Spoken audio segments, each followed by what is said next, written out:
All right, everybody, welcome back. It has been probably 160 episodes, if I remember correctly, since I had today's guest on. But we do talk every single week, and you can always catch that at 8 p.m. Eastern time on our podcast that we call 5 Till Midnight. We just like to talk a lot of crap there. It's always a good time, and you guys should definitely go subscribe to that and check it out.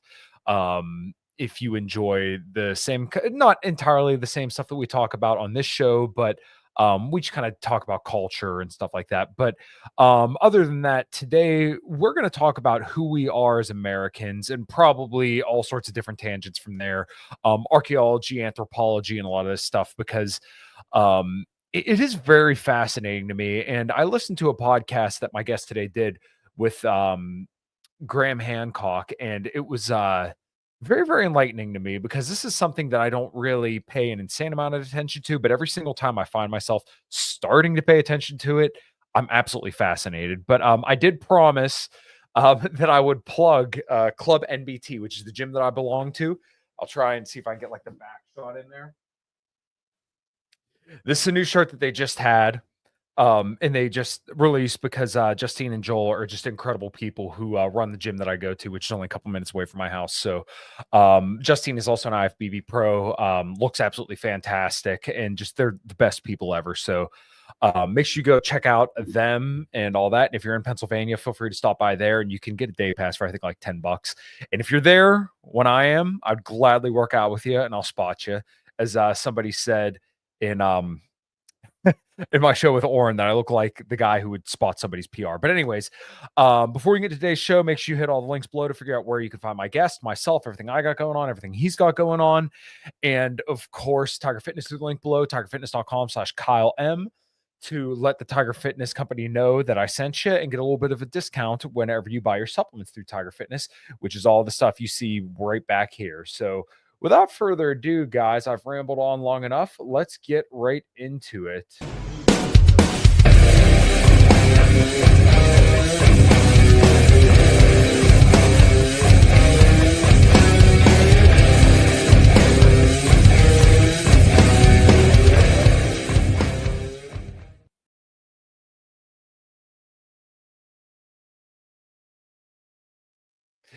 And returning to the show, my dear friend Sam from the Illegitimate Scholar podcast. Well, I kind of messed up that. How you doing, man? I'm doing great. I'm glad you're fresh off the Chase Oliver circuit to be able to be with me here today. Well, we all kind of take our turns. So, you know what they say: if you need to seat four people of a certain, how do I want to put the sexuality, then you just turn the chair upside down, and we kind of take our turns. So, it is what it is. But Cool. yeah, the Chase Oliver campaign was brutal, and I'm glad that we could finally convene to have this conversation. Yeah, me too. Okay, what do you want to start with? We're 3 minutes in on the intro, and already we've talked about nothing. So what are we going to start with? You want to start with human origins? You want to start with cultural stuff? Do you want to start with Flint fucking Dibble? Sorry, swearing on your thing. Flint Dibble, what do you want to talk about? Let's start with one thing I heard you talk about with Graham Hancock that was actually very interesting, and I never heard this distinction before, and I didn't know there was necessarily a conflict here, but between archaeology and anthropology. So why don't you start out with kind of laying out those two things and where they differ, where they overlap, and kind of what the deal is specifically here in the West with that? Okay, so anthropology overall is the study of humans. It has its roots in the late 1800s. Before that, there was all this other stuff like antiquities research, classics research, different things like this. But in the late 1800s, this is where a lot of these fields are. Some of them have roots earlier, but anthropology goes way back. But really, as a modern field, late 1800s, but there's different places. There's Franz Boas, who is the father of American anthropology. And then there's other figures depending on what you're in. But anthropology, study of humans. There's archaeology. Archaeology is digging up old human stuff. And that goes back to like a million years ago with like early hominids, more than a million years ago. Modern humans, current research, 300,000 years, they found anatomically modern humans. All the way up until today. I mean, anthropologists today, they work on people today, like not work on people, but learn about them. So anthropology is a study of humans. Archaeology is a study of digging up old human stuff. But in North America, American and Canadian anthropology, archaeology is part of anthropology. It's one of the 4 subfields of anthropology that we have. There's archaeology, there is linguistic anthropology, there's physical or biological anthropology, and that's bones, that's like physical attributes. I just had one on my podcast. And then there's cultural anthropology, which is most of what I do. And then in Europe, they organize it differently. I don't know the specifics of that. I don't know what their subfields are, what they call. Of course, within those subfields, it's split up in all sorts of other different ways. But those are the 4 main subfields in North America.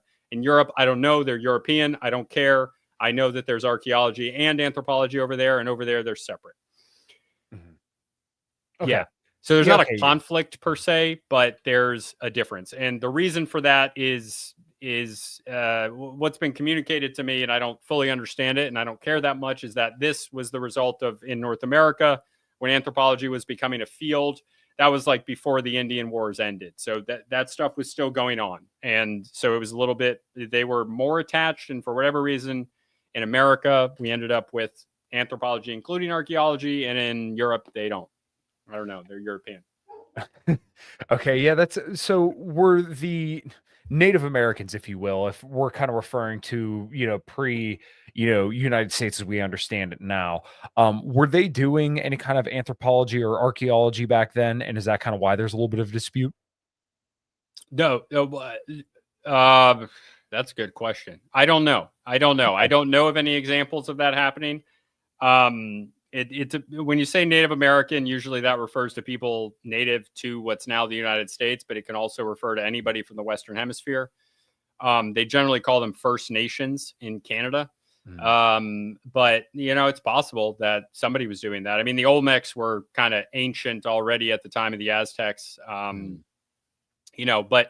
no, it's that there were people living traditionally, there were Native Americans living traditionally in North America in the later 1800s. There was less of them in the later 1800s, but there were Native Americans who were living in traditional methods where cultural anthropologists would go and do what's called participant observation. That was coined and oh fuck. He's all right. He's still breathing, don't worry. Cool. Glad this is live.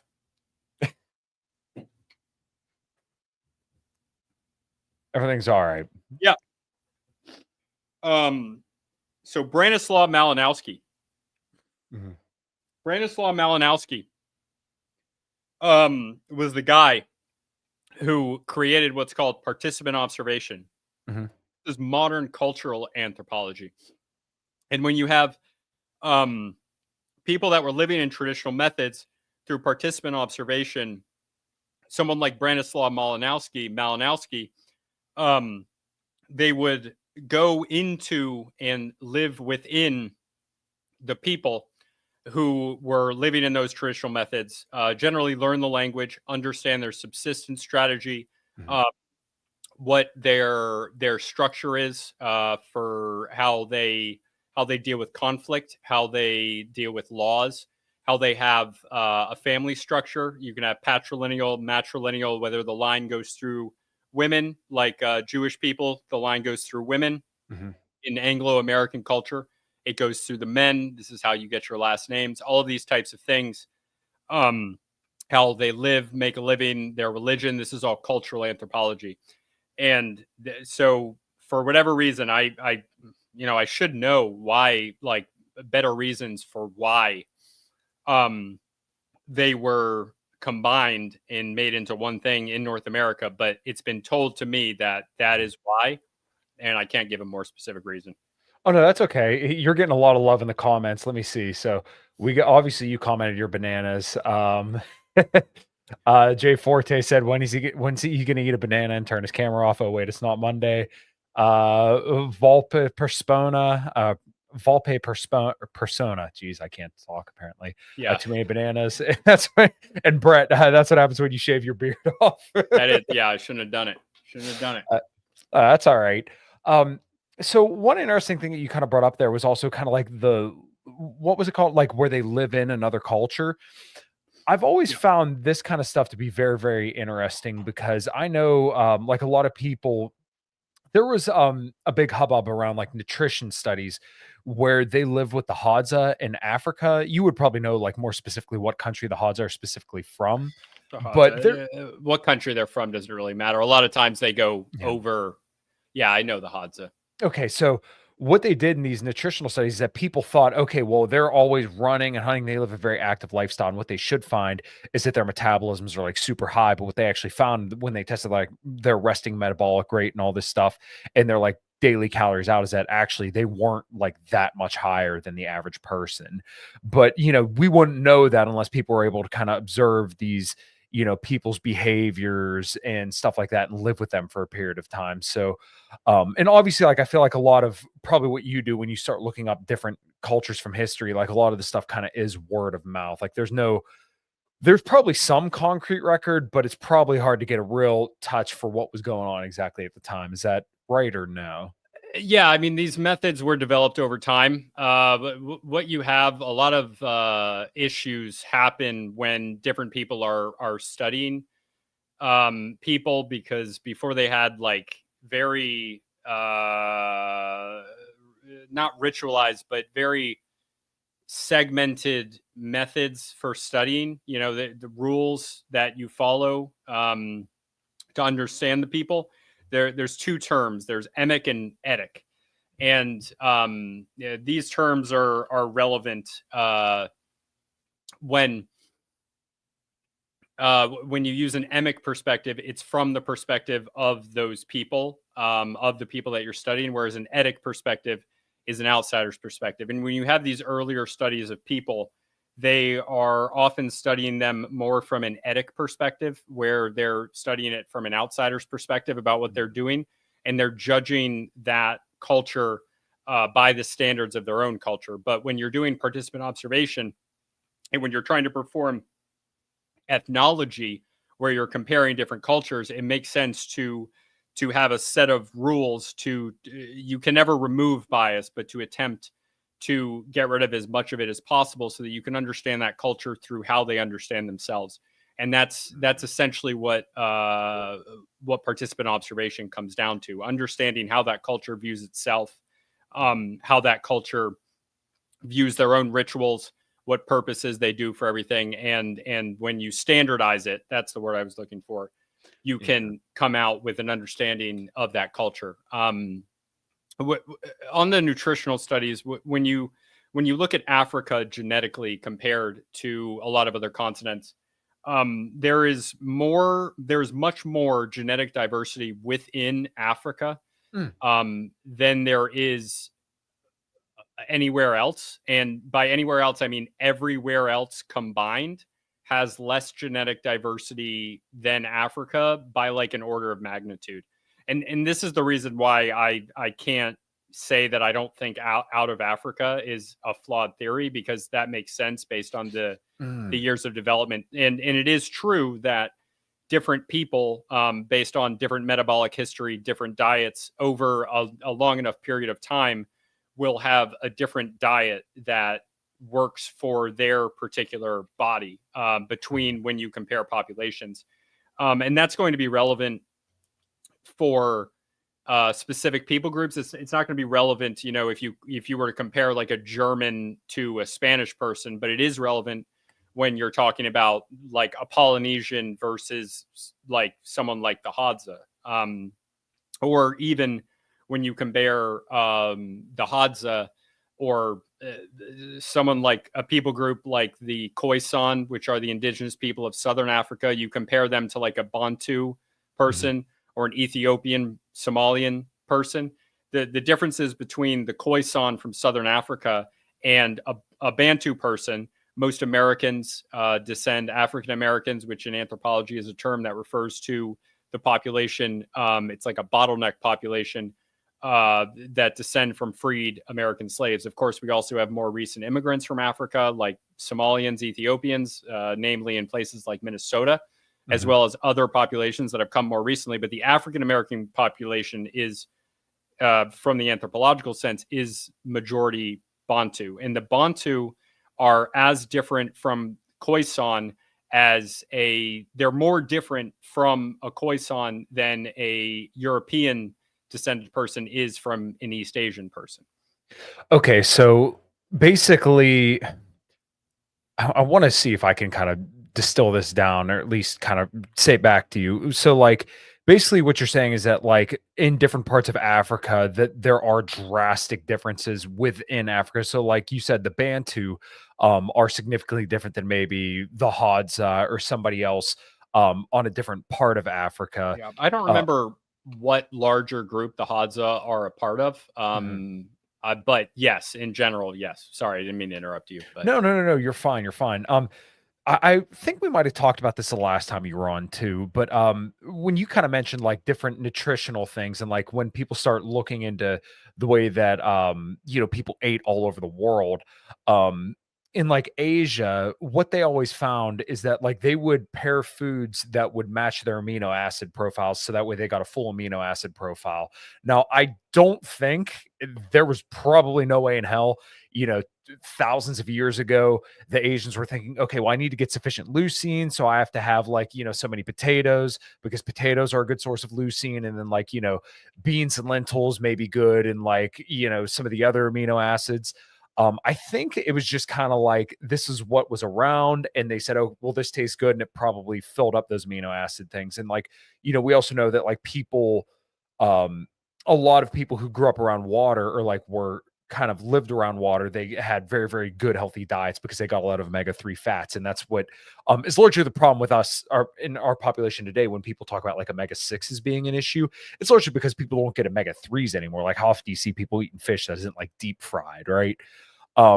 So when it comes to like some of those tribes over in Africa and maybe even like someplace in Europe, like I think it's some Northern Europeans have a lot of issues with lactose, but my understanding is that like a lot of them wouldn't have had access to cows and stuff like that. So, what is there that you know of that kind of, how do I want to ask this? Basically, traces people's origins with their diets and like their food choices.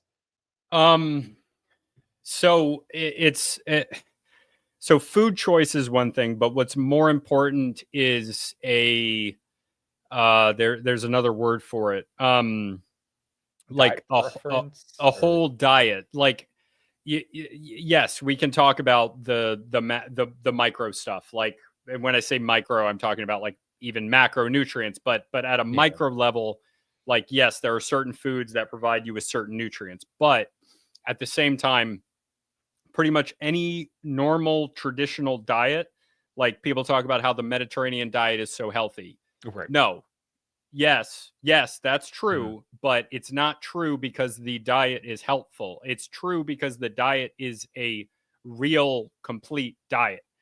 Mm, Any sort of traditional diet that is developed over time in any specific place, it is found, and this was found by actually a journalist by the name of Michael Pollan, and he reported on this in the book In Defense of Food. Any diet that is created over time, naturally, even though they didn't understand omega-3s, they didn't understand carbs, proteins, and fat, they didn't understand any of this stuff. It's a modern invention. That didn't matter because the diet as a whole, what you would eat over time, different meals that you would prepare, different parts of the animal, the liver, right. they're they meet the nutritional needs of the people that are eating them, and also just mostly in general, because the difference is there are different diets that can be better for a certain genetic profile than Sure. something else. But at the same time, what we eat today in America is so crap that it just doesn't matter. It's any of those diets would do. Any of those diets would be better than what most Americans eat, and I'm not myself included. Um, so those diets like the Mediterranean diet, certain forms of the paleo diet. When you say paleo diet, it's kind of a misnomer because what people ate at Paleolithic times really depended on where they were. Mhm. And it is important to match it to your own genetic profile to a certain extent. But what's really more important is getting a complete diet that that over time and over seasons matches like what was done traditionally. Because traditionally, over time, they developed diets that met everybody's needs, and you just can't you can't do it by breaking down everything. I know that's what you do essentially, and that's better than what most Americans do, frankly. Mhm. But those diets that are found pretty much anywhere, true traditional diets that weren't like destroyed sometime in the last likely 200 years, Mhm. they're going to meet all your needs. Yeah, right. And well, this kind of goes to a question I want to get to here in a few minutes. But when it comes to kind of like the standard American diet, it's funny because people always see me going to bat to defend seed oils. And I'm right in this respect, but it's funny because I don't eat a lot of seed oils. I don't eat a lot of fried foods because, once again, over the last, probably like 100 years, um, is really the only time that we had hyper palatable foods, and then also this kind of food environment that we live in today. And you could definitely elucidate on this more, but like, you know, at least my understanding is all throughout history, we never had this kind of, availability of calories just at our fingertips at all times. Like, Right. you couldn't go 5 minutes away and then get a large fry that's 800 calories and all carbs and no protein. And then, a burger that's hyper palatable because they put the highest fat dressing sauce on it. And you have two sugar sweetened buns and all this stuff. You couldn't do this, even, 150 years ago. And then, now it's not necessarily that like sugar and seed oils are inherently bad. It's just the fact that like they add so many calories and people just don't consciously look at this. They don't pay attention to what they're eating. They drink a Coke, that's 140 calories. That could have been a pound of strawberries instead, but you chose to drink a Coke. And then people go on about their day. They don't think, oh, that's 140 calories. Now I have to take that out of my daily, total caloric expenditure. People just, oh, next. Were there any other times in history where we saw this kind of obesity? No, no. Okay. I mean, gout used to be a royal disease. There's a certain I don't remember where in Africa, but there's a and you see this in other places as well, Mhm, where getting extremely fat is viewed as a positive thing because it means that you have a surplus of calories. mhm. The surplus of calories that we have today is completely unheard of. The fact that our poorest people are the ones that are obese is a completely new issue that has absolutely no precedent in human history. It doesn't make any sense. Mhm. And you started with fries, but then you hit on to Coke. This is not something that existed. The ability to drink the amount of calories that we have, Correct. it never existed. This Mhm, didn't exist. Neither did frying foods when we were evolving as a species. mhm, All of the things that we like to eat the most sweet and savory things, those are all the most difficult to find in nature. So people, in order for people to seek them out, that's a natural evolutionary development. mhm. Um, and the result of that is that when we get so good at creating them, then they're available all the time, and you need self control, which you wouldn't have needed to have in the past. You'd be trying to gorge yourself when it's possible to do so, because there are going to be periods. Excuse me. There are going to be periods of time when you can't find enough calories at all. So your body wants to store Right. them. And now we have at the point where we have 700-pound people being shown on something called the Learning Channel, where their body is looking for more places to store their excess calories. So they're putting it in their goddamn forehead and it's falling over their eyes. Mhm. And that's not Yeah. natural. And it's No, also no, it's why seed yeah. oils are bad, by the way, because Yeah. seed oils don't exist in nature. All of these things that don't exist in nature, they don't exist in a natural environment that we would have ever experienced. Mhm. There are things in seed oils. There are micronutrients in seed oils that human beings would have never had access to in the quantities. Certain acids that we would never have access to um, during any point in human history, because it takes an industrial process to create grapeseed oil, vegetable oil, canola oil. These things don't exist in nature. They're only created in a factory. You can't get them another way. Mhm. And so yes, and there's another factor in this, which is what's being eaten with what else. Right. There are certain micro and macronutrients, micronutrients really that are in healthy foods, but that are not the same amount of bioavailable when they're distilled down to a more pure form, and your body doesn't react to them the same way. Yeah, eat real food. Yeah, yeah, I largely agree with that.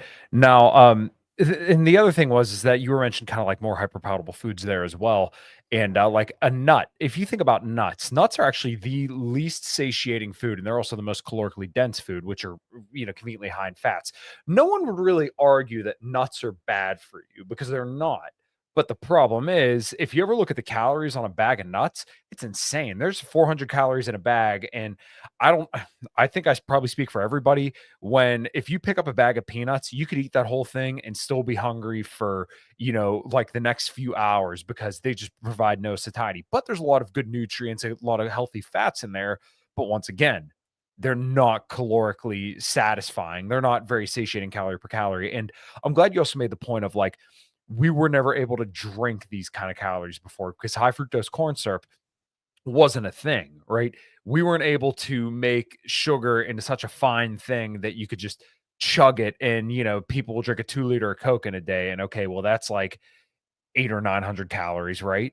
Okay, well, what if you had, just 100 calories of watermelon or something like that? 100 calories of watermelon versus 100 calories out of a Coke can are going to look and taste and feel completely different. And once again, we've never had this in our history before. So, and unfortunately, I don't see them going away. But we kind of have to learn how to live with this. And, as we're kind of seeing, people can't really manage to live with a lot of this stuff, which is, terrifying. Right, it is, and it's what's now available to us, and oftentimes it's cheaper. But on a bag of peanuts, if you just have a bag of plain peanuts without salt, the sodium content is going to be a large part of that. As far as just if you just ate regular peanuts, I challenge anybody to get fat eating nothing but peanuts. Now, it's not going to make sense because you're not getting you want a whole diet where you're eating other whole foods, Right. but there's never a situation where somebody would just get fat off of peanuts. Right. It's not impossible, but it's very, very unlikely, to the point where Yeah. we have what, 40% obese population. That would never happen. It just would never happen in nature. It will not never. There would be a few weird people who would eat nothing but peanuts, just like the guy who's like ate 10,000 Big Macs over a few decades. Somebody was going to do it, but with the amount of nutrients that are in a peanut, you would not be able to eat enough of them to actually harm yourself, to actually gain enough weight to hurt your body. Right, right. So the next question that I kind of wanted to ask, and I think one of the main reasons why I brought you on today is because I think a lot of people are kind of, I don't want to say America's having like a crisis of identity, but I think people are beginning to ask the question, especially with mass migration, who are we as a country? And, what does that mean? So a lot of people kind of more akin to our space, the dissident right, right leaning libertarian space, a lot of these people would argue, and I think somewhat reasonably so, and obviously there's room for nuance here, that America was built largely by white men and is largely for white men. Now, am I saying we should deport everybody who isn't a white European? No, I'm not saying that at all. But I think that they kind of look at the founding of our country and go from there. So, from the cultural anthropology kind of lens, who do you think Americans are, and who do you think we are as a country? Yeah, I mean, you could argue that America doesn't exist, England doesn't exist, all these places, they don't exist. They exist as social constructions. I know that's a dirty word to people, but all a social construct or a social construction means, the only thing that means is that it exists in the minds of people. It exists because we say it's a thing. The Renaissance is a social construction. The capitalism is a social construction. It exists because we say what it is. America has never been a constant thing. It is whatever it is, whatever people say it is. And it's never been true that America is just one people. Even from the beginning, these 13 colonies, you have different relationships between them. You have conflicts between these colonies. You have different people that from different places that settled each area. And you can say white people, but the idea of white, yes, it has genetic implications to it, but these are not hard lines. America wasn't really created by white people. It was created by an extreme subsection of white people. It was created by people from the British Isles, but not all of the British Isles, because it really wasn't a lot of Irish people until the 1800s. It was created by Anglo-Germanic Protestants from the north of Europe. We're talking about, you can kind of include the Netherlands in this, but really it's northern Germany. It's certain parts of France, specifically Acadia. It's English Protestants. It's lowland Protestant Scots. And when you go into these specific places, like, I'm from New England. We have the New England Confederation, which was a political organization of just the New England states. So that's what the New England colonies at the time. At the time, I think it was Massachusetts Bay and Plymouth. I don't remember if they were combined yet. You had the Connecticut colony that was created of the colonies of Hartford, New Haven, and one other one. I don't think Rhode Island was a state yet, but they're all constructions over time. But the Pilgrims that settled New England, they come from a religious group that was from pretty much one area of England that had moved to the Netherlands and then moved to England. You then have New York, where New York was settled by the Dutch, and then it was taken over by the English. You have the mid-Atlantic, places like Virginia, which was settled by other people from other parts of England. And then you don't really have immigration from anywhere besides England and certain parts of Germany, as well as a little bit of Scandinavia until the 1800s, when you have people from more places coming in. There weren't really any Catholics coming in to the United States until the mid-1800s. So what America has always been changed over time. It's never had a constant definition. What a white person has always changed. We define white differently in the United States than they do in the United Kingdom. In the United Kingdom, on their census, they have different races for different types of white people. They have they have like English white, they have Irish white, they have other types of white. In America, an Armenian is considered white. In Europe, an Armenian might not be considered white. On the U.S. Census, I think they might have changed this in 2020, but somebody from the Middle East, somebody from somewhere like Syria would be considered white. A Lebanese person would be considered white on the census in the U.S. They're still white. We don't have a category for that. Yeah. And genetically, they're a lot closer to us. The genetics, race, what we call race, is a social construction that's created from how we perceive race that does have a basis in genetics, but it's not exactly in line with those genetics. If you start in Western France, that's a white person. We know that's a white person. You start going further east, you get into Russia. Some people start saying that's not a white person at a certain point. Like Western Russians, yeah, that's a white person. But when we get into Armenia, is that a white person? Okay, so why is an Armenian a white person, but a Turkish or an Azerbaijani person, that's not a white person? We go a little bit farther east. We get into Central Asia. Yeah. You look at some of the people from Kazakhstan, Uzbekistan, Kyrgyzstan, Turkmenistan. In those places, those people, they look like a mix of white and East Asian people. But like, where do you draw that line? That's the social construction of where it is. So, it's easy to say, and I would agree with you that, yeah, it was a country created by white people initially, but more specifically, it was an Anglo-Germanic Protestant country. And even that isn't really correct, because there are more distinctions that you distill down. And it's the same thing in other places like Latin America. where an extremely disproportionate part of Latin America versus the population comes from the historical kingdom of Navarre, where the Basque people are from. The Basque descendants in genetics in Latin America is way, way larger than the amount of people who live in Basque country today, which is mostly in Spain and parts of France. In the same way that there are way more Irish descended people, even if you take someone who's half Irish, half something else, you add two of those people together that are half and half to create one whole 100% Irish person. There's tens of millions of Irish people in the US, the UK, Australia, and other places. Whereas in Ireland, there's like 5 million people today. Sorry. Yeah. No, that's okay. That's okay. That really does answer the question. Very, very in depth. So when it comes to kind of like some of these schisms, because I noticed you were saying Protestant, it seems like the general, how do I want to say this? Like, obviously, the majority of Americans identify as Christian, right?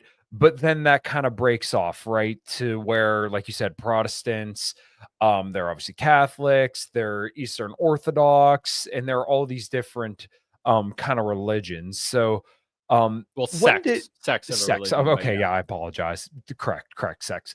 There are all these different sects of religion, and but I kind of picked up on what you were saying. There's that Catholicism came with like the Irish people is kind of what you were getting at there. Like, it wasn't here Irish till and like the Italian. 1800s. Okay, yeah. Yeah. Yeah. So And what? others as well. I mean, Yeah. Hungarians, Czechs. Yeah. Mhm.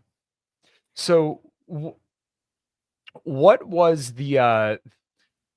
Do you know the history of kind of like how those religions kind of split apart over across Europe and how they came to America? Um, so I don't remember what split. There was a first split that was the Eastern Orthodox from the Catholic Church. Originally, there was just the Christian Church. This is like pre-Pope, but like the Archbishop of Rome is like the Pope kind of. And at a certain point, they start counting them as the Pope.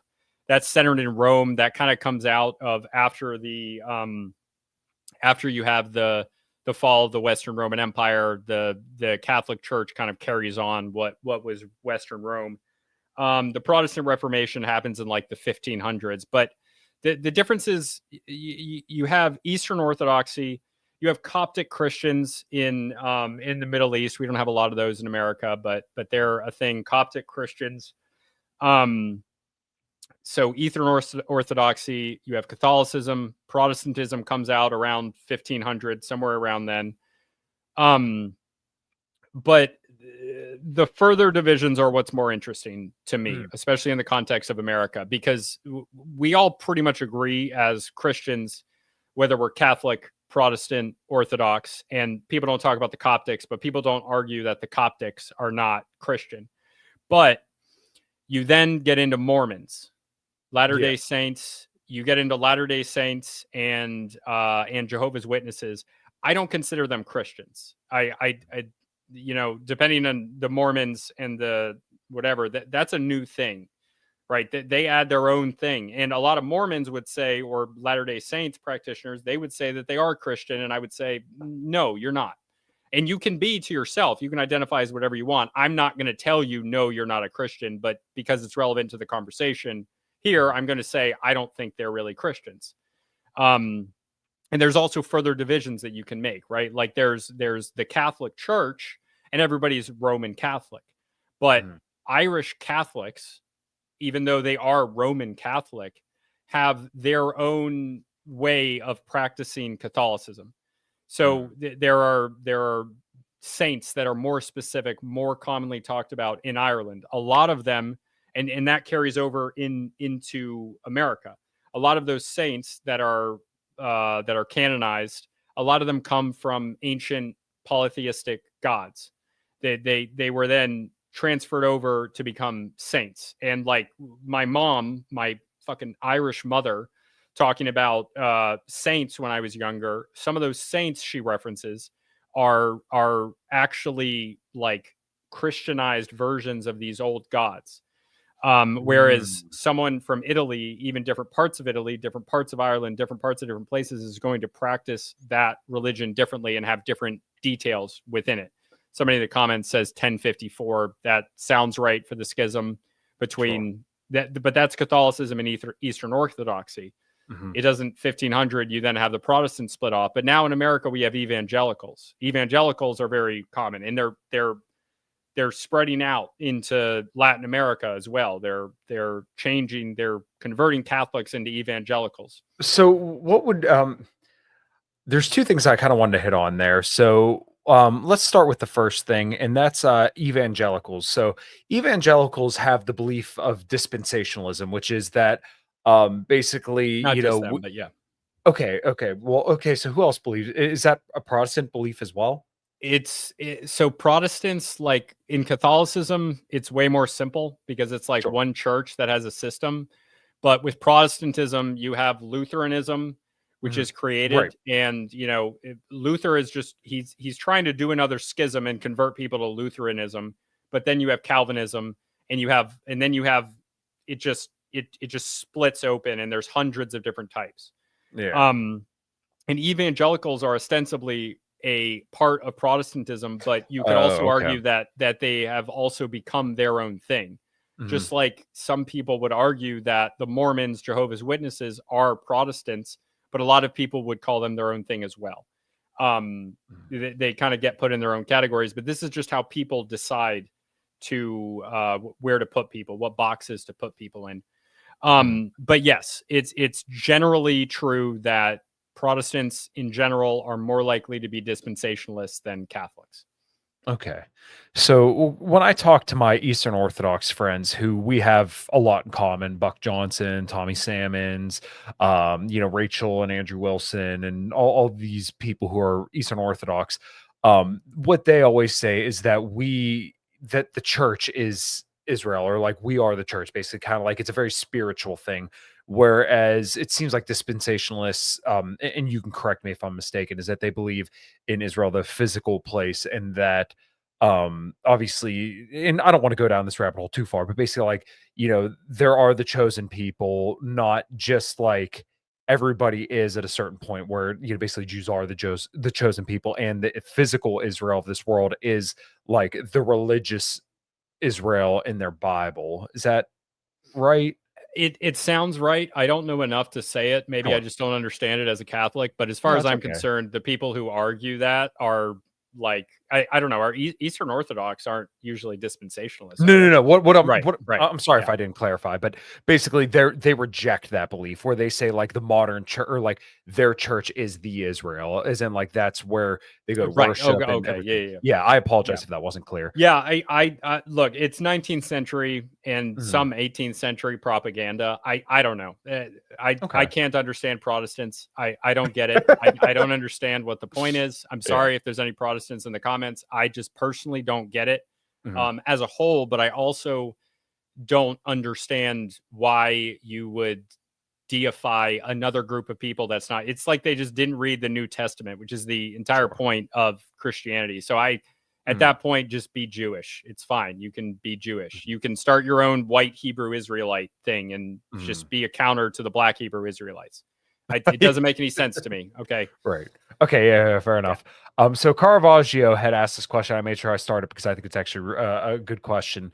Maybe a better question is, what does America need to become if it wants to continue being recognizable in a historical sense? And I think that's a really good question because I kind of mentioned a little bit earlier, but with the whole mass immigration deal, um, I'm not quite as panicked. And I think you and I have had this conversation in private before. Like, race mixing, when people start getting worried about it, I'm like, I think you're being a little ridiculous because people do generally marry within their own race. And I think you might have shared this graph today where they said white people have like a more of an out group preference. To me, it sounds a little ridiculous because like doing these studies with subjective markers, they're never quite 100% accurate because you don't have objective data. You're going like, I could give you a shot of tequila right now and you'll be a little bit happier, right? Because this is changing your chemical, concoctions in your brain. But if I ask you if you like if I introduce you to my wife and then I ask you a couple days later if you remember what color her hair is or something like that. I'm kind of almost asking you something subjective because I'm asking you to use your memory and the way you thought at the time to give me an answer to something. So that's why, like, when I hear people say, when people pull up that graph, because I've seen people use it before, and I don't remember the exact context of you doing it, but it just sparked in my mind. Generally, people marry within their own race because I think it's kind of an innate thing. We see somebody who looks like us, and we generally find those people attractive. Like, I don't find black women attractive. I'm sure there's some white guys that do, but that's not my thing. Other white people tend to find white people attractive. Black people find black people attractive. So, with mass immigration, I think it's kind of confronted people that, like, oh, there are a lot of other people who are coming here that don't exactly look like me. And people maybe who live in homogenous communities might not be used to kind of seeing this kind of demographic shift. Like, I know it's weird for me when I go to a restaurant and I see there's no white people there. And I'm not saying that like in a good or a bad way. I'm just saying it's strange to me because I'm used to kind of seeing that. So from when I grew up. So I'll read the question one more time because I know I've been all over the place a little bit. But basically they said, um, what should America do to be recognizable in a historical sense? Yeah. So in anthropology, and I think that this is true in general, culture is always changing. Mhm. It's there are many different definitions for culture within anthropology, but one of the key traits that it almost always has is that it's dynamic. The idea of retaining and preserving culture is just it's not going to happen. It changes. So you say this thing of like somebody that looks like you, right? But there there's and I because I go into cultural anthropology more than I do anything else, I tend to Yeah, argue from a cultural perspective. sure. So that's what's valuable to me. So as far as the genetic stuff goes, I don't know. I see people argue stuff about genetics all the time. Mhm. I don't understand. Like I understand it a little bit, but not in more than most people probably just from doing anthropology. But it's very confusing to me. I don't really Well, do it. I don't But wanna interrupt you, but, I do kinda wanna put this in here. From your perspective as well, and maybe this will give you a little bit more to go on to, I it almost sounds like you're kind of leaning back towards more of like a nurture aspect rather than a nature, and, I've heard people argue both ways. It seems pretty hard to deny that both have an effect, but yeah, I just don't think we know how much of an effect both have together, like which one is greater. I think it seems like you kind of argue, and I don't want to put words in your mouth, so you can obviously correct me if I'm mistaken here, but it seems like you're almost arguing that yes, nature does absolutely have an effect. I know you wouldn't disagree with that, but that nurture does play a significant degree as well, coming from the cultural anthropology lens. well, yes, but Mhm. and maybe not, but like yes, and Okay. I hate yes Andy, and it makes me feel like a theater kid, but like it's um yes, nature and nurture both have an effect. This is a long standing argument, more classical anthropology. Mhm. Yes, they both matter, but the idea of somebody looking like you is only one part of it because Sure. we're white people, right? And I know that we go on 5 till midnight, and I'm calling you a Polak, and I'm calling Adam a WAP. Yeah. Like we're calling it like, but that's a joke. No one really cares. Like I'm Right. interested in my Irish heritage, but it's not like I don't have like a significant in group bias towards Irish people Right. like Irish Americans. We're Americans and we're white Americans. The details of it are whatever. Except if you have like somebody who's like an actual European, like jaw kick. Like seeing the NBA dominated by a white European is embarrassing. But that's a separate conversation. Yeah. Not that I don't love him as an individual. I just, if there's going to be a white guy at the top of the NBA, I wish it was somebody who not only looked like me but also culturally was more like me. That would be Mhm. cool. Um, but the the if you go back to the late 1800s when the Irish were just coming here, Mhm. yeah, there's very little genetic difference between an Irish and an English person. There's very Mhm. very little difference to the point where in of somebody who's from Ireland and 15 generations back, everybody is from Ireland. they might have what comes up as English DNA just because English people, like, they're not all Anglo-Saxon. It's not like all the Celtic Britannics just disappeared. They weren't all genocided by invading Anglo-Saxons or Romans or Normans. That never happened. Yes, there were population replacements, and a lot of them were wiped out at certain points. Sometimes you can even find a difference between the Y chromosome, the X chromosome, the different haplogroups that come from the maternal and the paternal line. But what was very important was other factors like your religion. Like where I'm from Southern New England, and Southern New England, Northern New England genetically is very English still because people didn't move there. Southern New England is heavily Irish and Italian, and if you go to Rhode Island, for some reason, Portuguese.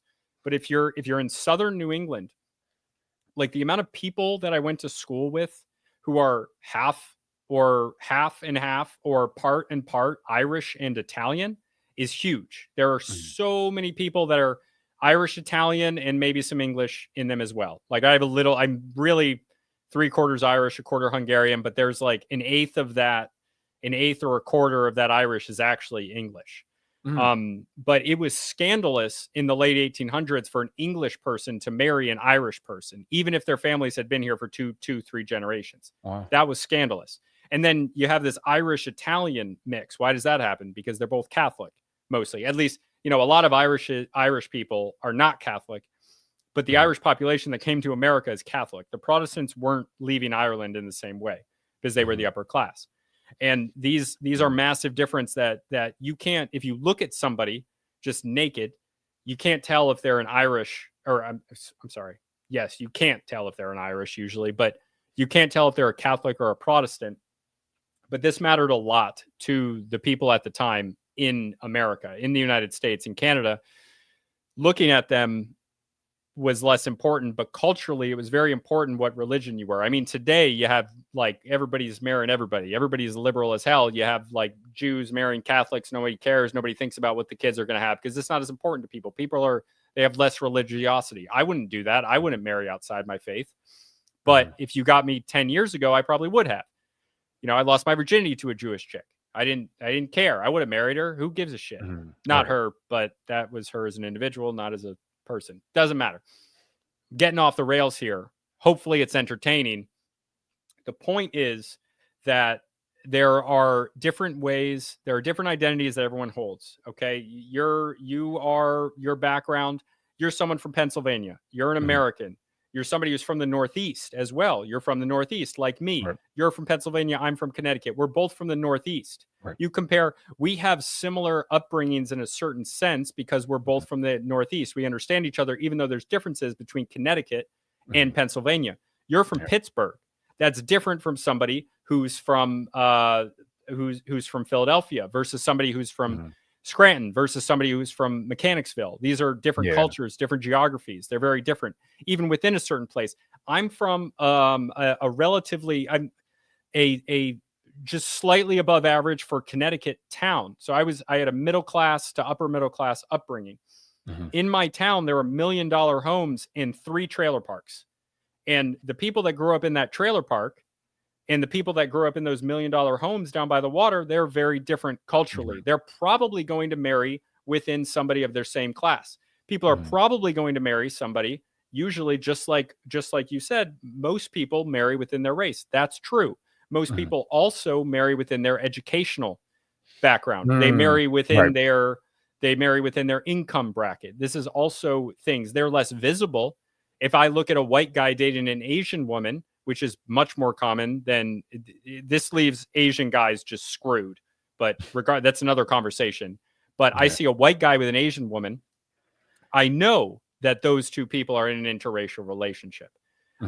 But when I look at two people, one of them Catholic, one of them Protestant, I don't know.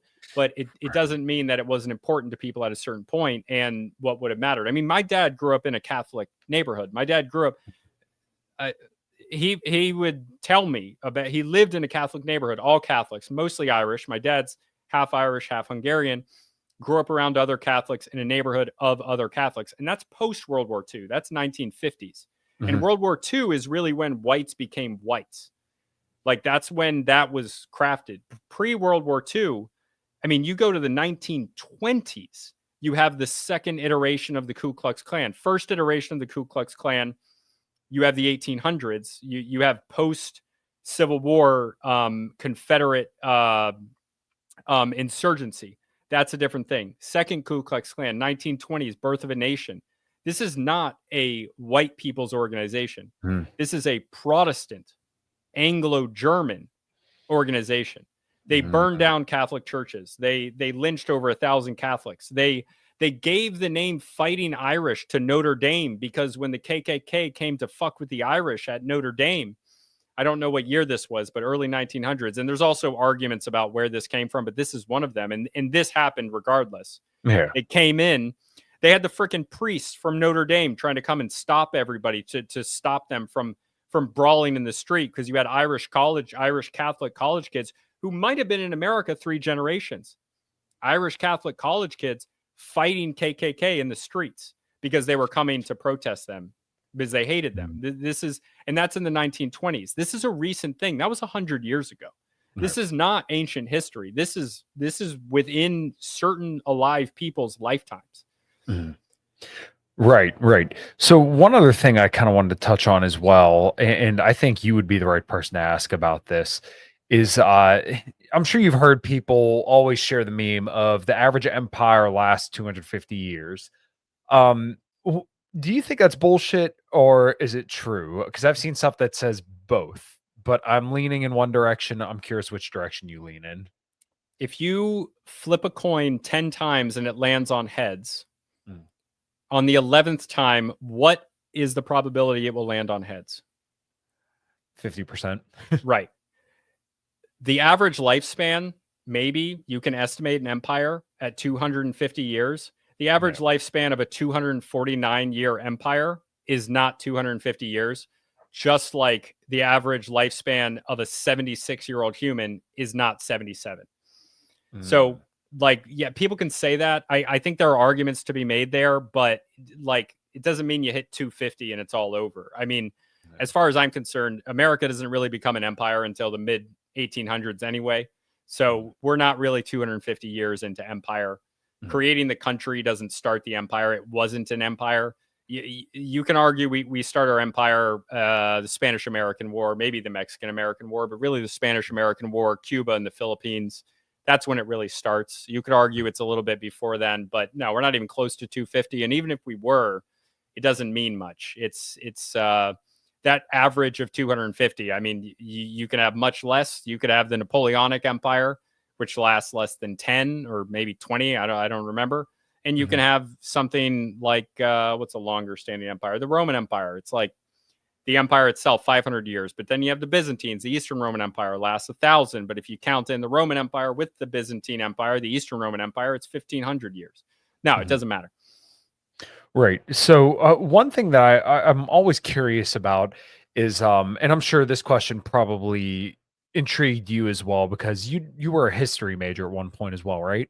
I have 3 bachelor's degrees, education, history, and anthropology. Okay, yeah. I knew you had something with history in there. Observing history over time and kind of observing how cultures kind of come to rise and come to fall. Um, is there kind of a linear line and something that you could see repeated often enough to know when things are going well and when things are going bad? Is there any kind of consistent theme amongst these things in your estimation? I would never call it linear. I Okay. would call it more cyclical. It Sure. doesn't go straight up and then right, down, but like up and down and up and down. You have cultures that exist, and cultures are formed like the American. A lot of people talk about the American culture being formed on the frontier, but that's just one argument. It's like we have the 13 colonies that start the country in the constitutions ratified in 1789, 86, in the 1780s, the constitution. But Anglo-Americans had been here since the 1620s when those colonies start. And what you had in the 1620s and 30s in the Virginia and the New England colonies was completely different from what you have in the 1770s, and that was 140 years later. And that's completely different to what you have in 1783 when the Constitution is written. I know that one. I just don't remember when it was ratified right now. That's completely different to what you have post Civil War. It becomes a new thing non-arbitrarily. And sometimes it shifts over time in a gradual sense. That always happens. You have new people being born. They are acculturated in a new environment. The human and the physical environment changes over time. The landmass that America is expands westward over time, both gradually with Anglo-American settlers moving west, also with land purchases from Florida, from the Louisiana Purchase, the Florida from the Spanish, Louisiana Purchase from the French, Mexican American, expansion, Alaska from the Russians. This expands the landmass west. And what America is changes over time, and the organization that it needs changes over time. The human and physical environment shifts. Our technology shifts, and technology is a part of culture. I forgot your question. What was your question? Oh, no, that's okay. Is there any kind of consistent pattern, cyclical pattern, if you will, over observing how like great empires and great Yeah. cultures kind of Yeah, yeah, rise and yeah. fall? So what I see eventually happening with any organization is eventually it is formed, and there is the in the field of international relations and political science, there is a concept called constructivism. Mm, And within constructivism, you have layers that are built on other layers. Our law system is built on the English common law system, which is compared to the civil law system, which comes from the Roman Empire. And all of the changes that happen over time are still built on that older system. Even with a completely new thing like the United States, it was still built on a foundation of originally English and in certain places, other things, traditions. And that foundation, other things are constructed on top. They don't fully replace, they're built on top. And it's like the Tower of Babel. It grows and grows and grows. mm, And you have that foundation. And then with new experiences, with experiences of the settlers on the frontier of, and when the frontier was like the east coast of Virginia and the east coast of Massachusetts, like that's the frontier when they first land. They're on the frontier. But you go 50 years forward, that's not the frontier anymore. The frontier is in like Western Massachusetts mm. and eventually in Pennsylvania. And the frontier moves over time, but those experiences and what people dealt with, they forged the new culture built on the foundation of the English culture in a law sense, built on common law, in a religious sense, built on Protestantism. They're built on all these things, and they build up over time. And eventually, what you see is that amount of structure of constructions on top of constructions, it atrophies at a certain point. And all of these things that were created to serve a purpose that is past, but nobody has any chance of getting rid of them. Social Security sucks. It Right, absolutely sucks as a system. It pays off. People pay into it. You and I will probably never see that money. right. But people that are retiring right now, they paid out their entire lives into it.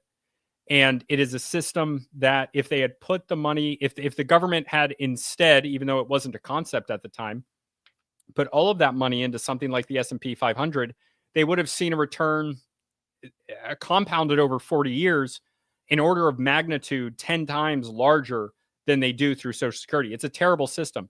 You can't get rid of it. Nobody, no single individual can, because you can't attack Social Security. It's political suicide. Right. And that's just an example of one thing, that there was a system that was put in place that cannot be changed without by anybody, because it's impossible by the system. And there's 15, 30, hundreds of other things that are that same exact thing, that you can't change them. And so these organizations, they atrophy over time. They're created for a certain environment, be that physical and literal, certain level of technology, certain understanding, certain people, and then new people come in, whether that's from migration or from the next generation. We always talk about how different Gen Z, Gen X, millennials are from each other. Gen Alpha, I don't even know what the hell's going on with them. They're screwed. But it's just over time, those things get built in and you can't change them.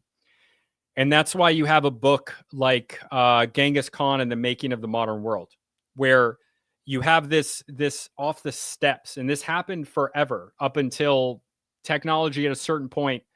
The steppes and the Central Asian steppes are where civilizations came from forever. And by civilizations, I mean like you had people coming out of Central Asia, which is a very wide area, Central Eurasia, really. Every few hundred years or so, the Mongols, you have Attila the Hun, you have the Xiongnu over in the Far East in China, excuse me. You have Genghis Khan, you have Kublai Khan, his descendants, these different conquerors, they flow out and they through destruction, either through literally just slaughtering everybody, excuse me, or destroying everything that's there and creating a new organization on top with a little bit of foundation. There's always foundation. It's very interesting. I recommend the book, but people, these organizations of steppe peoples flow out from the steppes, and they're only limited by geography. If you're on the plains up until firearms were invented, and not even like early firearms, but like in certain places, until the 1800s, in the Great Plains in the American West, you needed they didn't win until they had 6-shot repeating rifles because they weren't better than them. But if you're on this open area, the steppe peoples can come out and they'll destroy you. They're just going to destroy you for whatever reason. And this happens multiple times over history.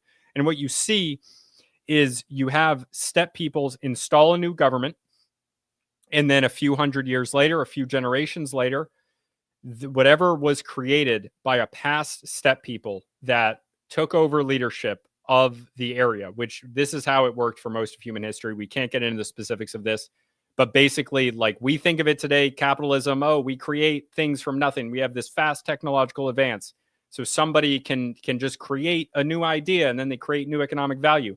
That didn't happen more than 400 years ago. Mm-hmm. Back then, there's like, today it's like 7%, which over 10 years doubles the economic output without anything being destroyed, which doesn't really happen except in America for the last 250 years. But you have, if you're only growing 2 or 3%, it takes like 40 years to double the output.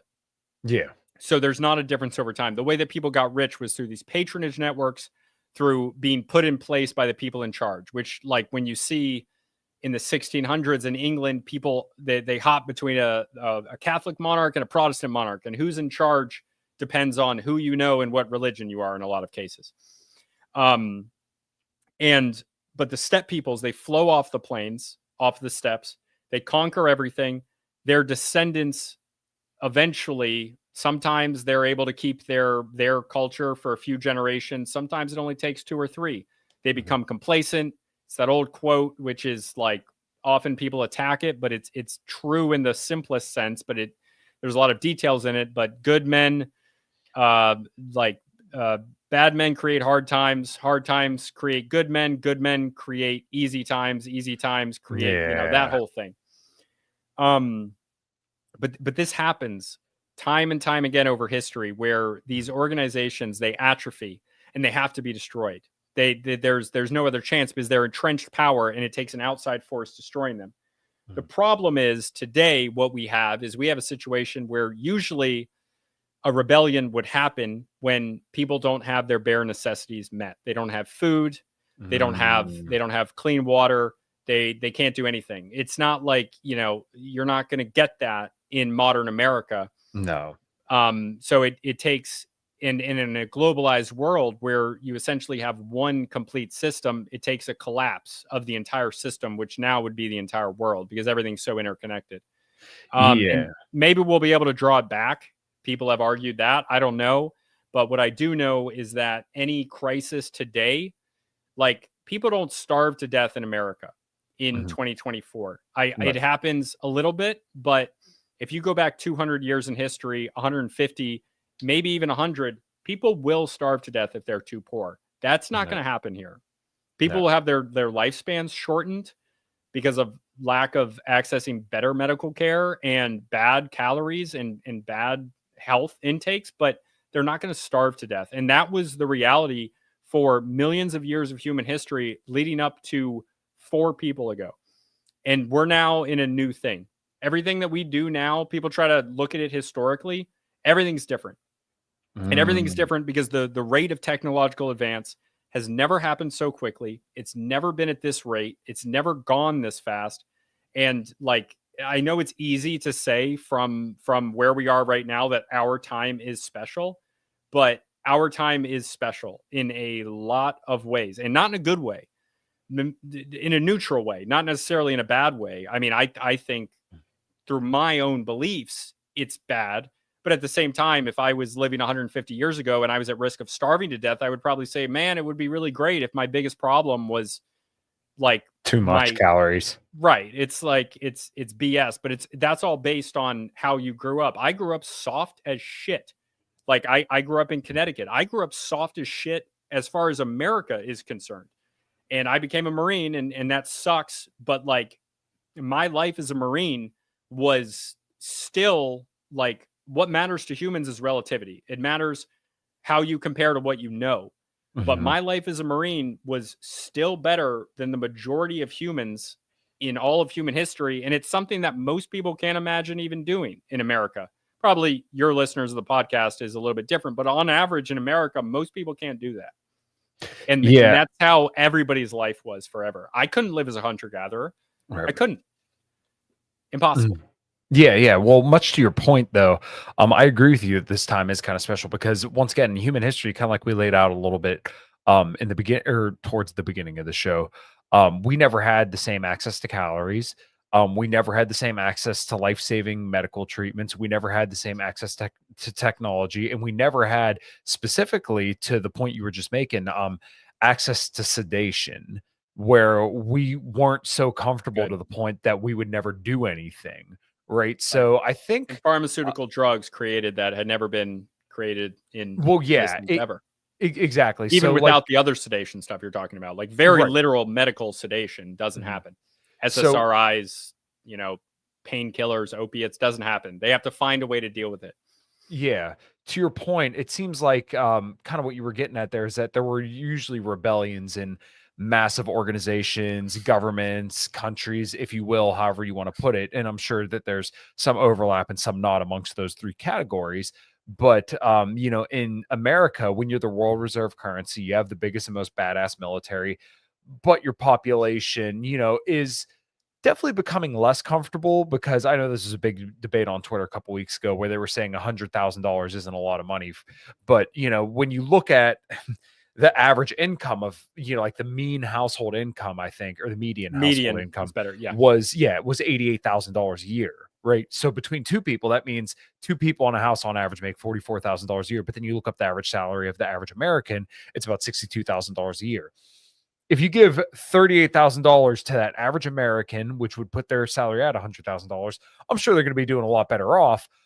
But to that point, the $100,000 that you're making in a year doesn't go as far as it did 10 years ago, and definitely not 20 years ago, and definitely not 30 years ago.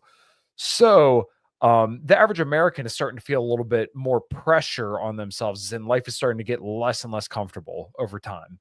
But you still have all your basic needs met. If you got to go to the hospital, you're just not going to pay the bill, but you'll be fine. You're Yeah. not going to go hungry because junk food is cheap enough that you could still get by. So it seems like kind of what you said there is basically like we've never had a situation like this in human history before. And that does, in my opinion, at least, kind of deem this time special. Yeah. Yeah. And relativity matters with how people perceive their life. Right. Like our parents had it way easier than we do. By almost any metric. Certain metrics, no, but by almost all of them, Purchasing they had it power way easier. specifically. But we're not gonna revolt because it costs $15 for avocado toast. I know that that's a whatever, but like we're not going to revolt because we're relatively worse off. We're not going to risk our lives for that. That's something that the absolutes are what matter. People risk their lives when they've lost everything else. Where, this is why you see like, I don't even want to get into Palestine, but like that's what you see it there. If you've lost your family, you can't afford to eat, like that's when you're going to revolt. You're not going to revolt because of a relative loss compared to your parents in living quality, which we have. We have a relative loss in living quality, Right. From a generational standpoint. And also, I mean, for me, absolute, yes. But at the same point, it's like, it's not, that's not what matters for what starts a rebellion to upend the social order. It matters that you cannot meet your basic needs in an absolute sense. So to hammer in the point, relativity is what matters for how humans perceive their lives for most things. It matters who you compare yourself to. And this is why social media is such a fucked up thing for the human mind, because people compare themselves to what they see. And when you can see what life is like for some Instagram model who's paying $1,000 to take a photo shoot on a private jet to pretend that they're flying on a private jet, and your perception is your reality, as it always is. What you perceive is what you believe, and that's what you're comparing yourself to. Versus if you lived in an insular community and what you're comparing yourself to is, using today's dollars, you live in a $300,000 house compared to down the road there's a guy in $1 million house. Yeah, he's better off, but it's a different thing than comparing yourself to the social media, Instagram, Dan Bilzerian BS lifestyle that certain people present. And it's even larger when you have the majority of people in the world. Maybe that's not true, but massive amounts of people in the world have smartphones. Huge percentage of people in the world, people in third world countries, see how somebody like us is living in America, and they're like, what the hell, dude? That's crazy. Someone living in a favela has a freaking iPhone, or probably an Android, to be honest. They have an Android and they can see what life is like in America, and they can see what they perceive from social media. And then maybe they come here and they're like, oh no, this sucks. This absolutely sucks. But what you see is what matters. And when you can see the whole world and you can see that the top of the world, then even people like us, who both in relative terms compared to our parents were worse off, but in relative terms compared to most of human history and the country, we're better off. Even our lives look insanely wealthy. Whereas you compare that to anybody else, you compare that to any other point in time, it just wouldn't happen. Yeah, I'm talking around my point here, but no, you're good, man. I What's think up, you've made a lot JC? of Good to see you, brother. you made a lot of really, really good points. So I guess the one of the final questions I could ask you to wrap it up: do you think that we are in America entering a golden age, or do you think we're kind of teeter-tottering towards that collapse that we kind of dance around? I don't think we're coming towards collapse, but I don't think we're entering a golden age. I don't think that's happening. There's no evidence of that, I think. I mean, people who are very people that are very positive about Trump, they think that's great. I think it's possible that we do see a new American golden age, but I also think that if that's going to happen, things are going to get worse before they get better. And I don't know if that's even going to happen, but things are going to get worse before they get better. And I think that is guaranteed. I don't think it's guaranteed that things do get better, but I know I would bet my left leg that things get worse before they get better. This is not the end. Like Trump, the way that liberals feel about Trump, like I expect to see somebody that's going to shock me. Not that I'm the most right-wing person in the world, but like the stuff that Trump does, I'm like, I don't care. There's nothing he's done where I'm like, what the fuck's he doing? I was shocked a little bit the last few years, and then I was shocked by what the Democrats did in response. We don't have enough time to get into all the lawfare that goes on. That's now become, the Overton window has shifted to where that's acceptable. Would have been unthinkable in the year 2000, pre 9/11. Would have been unthinkable even after 9/11. But things that were depending on, I don't know how old your audience is, but things that were impossible on September 10th, they were in place on September 12th. And like certain things over time, they shift gradually, like I talked about earlier, to bring it full circle. Certain things in culture, they shift gradually. The older people that grew up in a certain culture, they die out. New people are born. They're born in a new environment. They're born in an environment that is different. Like the culture as a whole, everything that we have, it changes every single second, very gradually. And then there are Yeah. events that happen where things are shifted in a moment. Something like January 6th, the storming of the Capitol, that changed things a little bit for a lot of people, Right. regardless of how you feel about it. It changed things for people. That's going to be a smaller impact, regardless of what liberals might say about it, than a massive shift of the Overton window, like September 11th, or something like the dropping of the atomic bomb is a shifting of everything very, very quickly. It's a shifting of what's possible. The impossible becomes possible, and then sometimes the impossible becomes required Mhm. immediately on these things. Culture shifts gradually, and then it can also shift very, very suddenly. And it's almost like comparing it to plate tectonics would probably just require another metaphor. Um, you ever rev up your car to like the RPMs, put Mhm. your foot on the gas pedal and the brakes at the same time, the wheels start Yeah. spinning, Mhm. and then you let go of the brakes, it just shoots. Yeah. That's like what happens. It's a gradual shift. The wheels gradually speed up. The Mhm. revs, the RPMs of the engine, they gradually go up, and then it just shoots.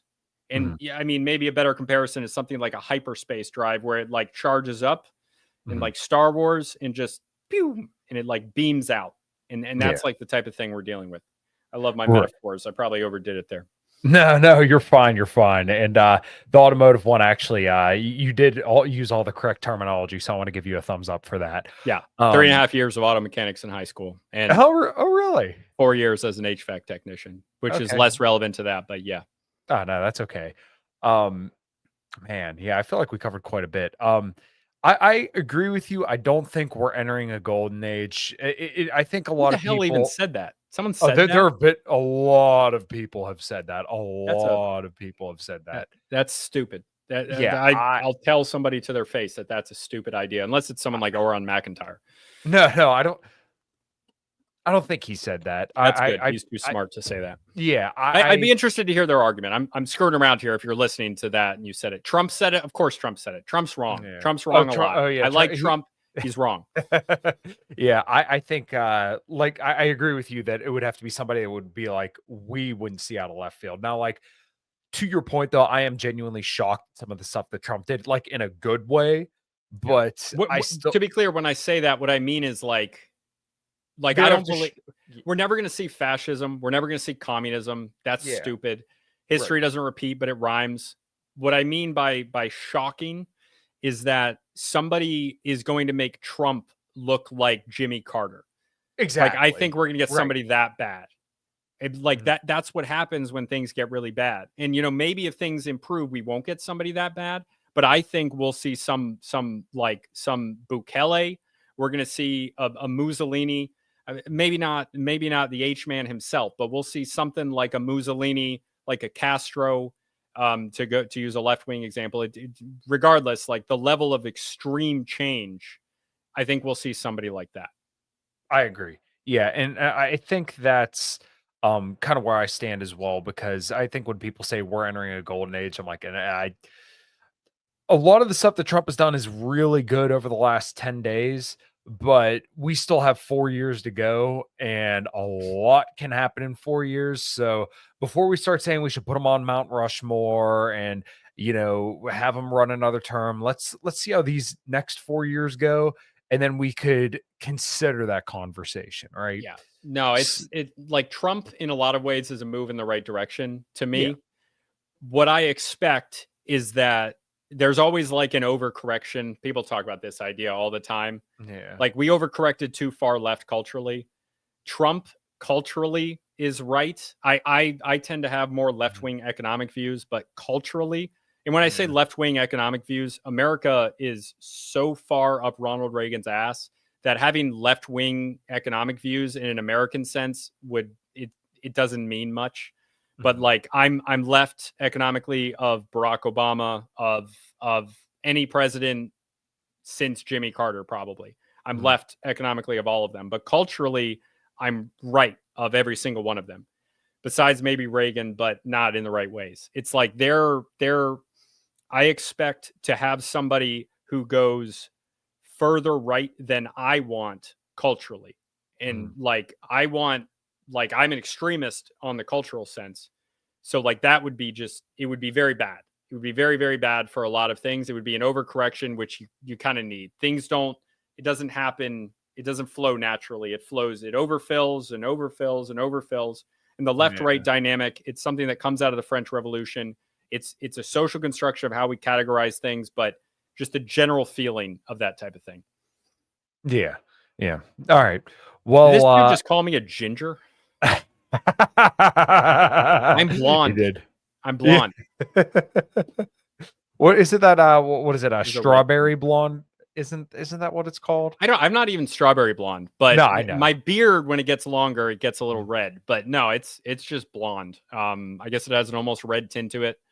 But no, Mhm. I'm not a red communist. I just believe in like I'm like as left economically as maybe like Eisenhower. Like I'm not a communist. No. Sorry, I'm talking too much. No, man, you're good. I really, really enjoyed this. So, it's kind of funny because I think when you came on my podcast the first time, I had more followers than you. And I know I've kind of poked fun at you in the past for your Twitter strategy, but now I kind of look back at it and I'm like, that motherfucker had a point. That motherfucker did it right. And, you do deserve your following. And, all your viral tweets and everything, I think led a lot of people to the information that you give. And I think that's good information. I think that's for the better. So, although I may have criticized the strategy at the time, I kind of look back and I'm like, okay, well, the net effect was that my friend Sam now has tweets that went viral and he's been able to share his passion with other people and inform them of things that they might not have ever known had they not come across him. So I just want to make sure I got that on the record, both online, offline. So why don't you let everybody know where they can find some of this wonderful information, follow you, support your work, and all that good stuff. And we'll Yeah. wrap it up there. Yeah. So illegitimate scholar, ill_scholar on Twitter. Kyle is right. I started, I formed together a group of autistic former libertarians, and we started 5 till midnight. And now I have more Twitter followers than all of them put together, which is fine. Um, Speaking on that, I know I was doing my plug, and I like to get that out quickly, but That's okay. the I don't even remember you saying anything negative about my Twitter strategy. I literally was not listening to you that much. Like, I don't remember a single instance of you doing Mhm. that. But yes, I also do this pretty much full time, whereas you have a real job. And I've never had a real job in my entire life. When I say real, whatever, won't even get into it. Yeah, illegitimate scholar. I do standalone YouTube videos as well as a bi-weekly, every 2 weeks I interview people. 2 weeks, maybe 3 weeks from now, I have an episode coming out with Dr. Elizabeth Weiss. I mostly interview academics at this point, but other people as well, who is a physical anthropologist. And she was fighting anthropology, which is one of the most left-wing fields from the inside. She's now retired, sued her university. Absolute badass. She's very cool. You can also find my interview with Graham Hancock over there, as well as some standalone videos where I tear down the lying person, Flint Dibble. I have a lot of videos on that, and I have more coming out because he's just lied and misled people so much. And calling him out is what got me in contact with Graham Hancock. Go check out my stuff. I don't care. Do it if you want. Cultural anthropology threads on Twitter. I write a lot of those. Sometimes they get popular, sometimes they don't. Doesn't matter. 5 till midnight, 8 p.m. every Monday. We do it. I'm less serious on there than I am here. Usually I'm yelling at people and saying white slurs, but Mhm. this is my serious thing that I do most of the time. 5 till midnight is when I get to play the foil and sometimes pretend to be a liberal. And that's my favorite part of the week. And if I didn't have that, would lose my freaking mind.